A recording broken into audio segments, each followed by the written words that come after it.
And now we want to implement the comparison operators.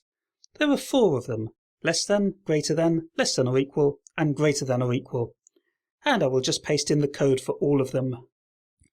Unfortunately, you do have to write a separate implementation for each one. You could argue that you ought to be able to just supply a couple of them and have the C# compiler automatically generate the others. For example, it's pretty clear that less than or equal ought to always return the opposite of greater than, and so on. But no, you do have to provide all the operators explicitly. The implementations I've chosen should be fairly clear. I'm simply calling the equivalent operators on the value field. So for example, my implementation of less than just compares the value fields of the 2 arguments using the same operator. And it's the same for all the other operators. Are we done yet? Well, yes, the code does now compile. I can now build and run it.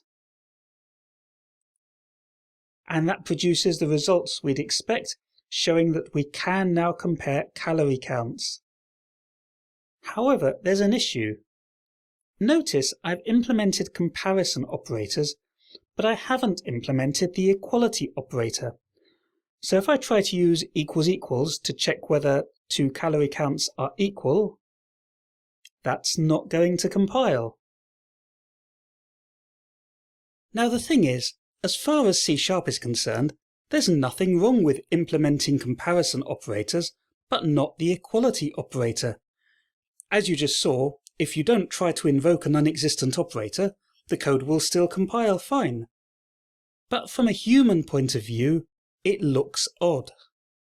In fact, it's probably going to confuse the hell out of developers who work with your type if they can say cal 300 less than cal 400, but they can't say cal 300 equals cal 400.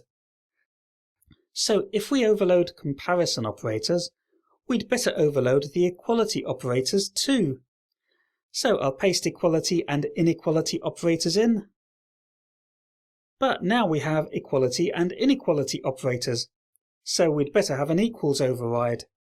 And you can see where this is heading. We'll have to implement everything. Equals, get hashcode, and the IEquatable of calorie count interface. I won't go over those methods in detail, although you can see from the code that basically I'm just doing all the equality checks using the value field. If you've been watching the course up to here, you'll already know how to implement equality for structs. Luckily, calorie count is a value type, so implementing equality for it is quite simple, even if it's tedious.